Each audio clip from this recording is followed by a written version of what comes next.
This is the GWM Tank 500, a car we've revisited a few times and we think offers pretty decent value for money. But now it's available with another powertrain. Spoiler alert, it's not a diesel. But stick around because I'm going to show you all the reasons I think the high 4T plug-in hybrid powertrain make a lot of sense and one reason it doesn't.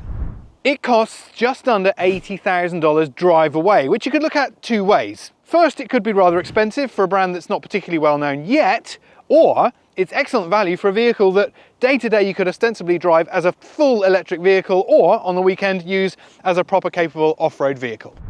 Under the bonnet you will find a 2-litre turbocharged 4-cylinder petrol engine which is coupled to the high 4 plug-in hybrid powertrain with 2 electric motors. The net result of all that, 300 kilowatts and 750 newton meters, with enough to do 0 to 100 in less than 7 seconds, so it's quick, but also efficient. GWM says this will return as little as 2.1 litres per 100 kilometers. That's obviously with the hybrid system working in conjunction with the petrol, but even with that battery exhausted, it'll still do around about 8 litres per 100 kilometers, so still pretty decent. I love the second row of the Tank 500. Look how much space I've got. It's a very comfortable place to spend some time, and this one even has its own little touchscreen in the center armrest. Unfortunately, to maintain the payload of all the other Tank 500 variants, this one is only available as a 5-seater, unlike the others which you can have as a 7-seat option. Under there, you will find a 37 kilowatt hour lithium ion battery, which is a reasonable size. It does compromise a bit of boot space, but it allows this car to go up to 120 kilometers on electric power only. Now, if you have a glance at the boot badge on this thing, it'll tell you high 4T, which means it's at the pointy end of off-road capability when it comes to GWM Tank technology. So, I'm going to throw it at quite a serious bit of off-road. Well, I think that was going well, but I completely lost sight of the horizon then. We're in low range with all 3 differentials locked. Yes, you get 3 locking diffs in this thing.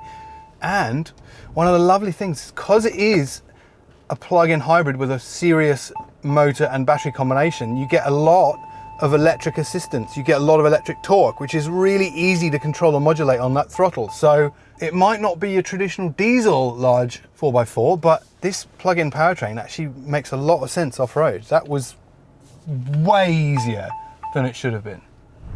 So I'm going to change now back to high range. All the diffs unlock. We are back to normal 4-wheel drive high. Nice steep ascent here. Sorting it all out, that was just constant throttle. It's very easy to control the power in this thing, really. And then straight into quite a sharp right into another muddy water crossing. Wouldn't regard myself as a hugely experienced 4x4 driver, but this does make you feel very confident, like very happy to go out and just try something a little bit enthusiastic.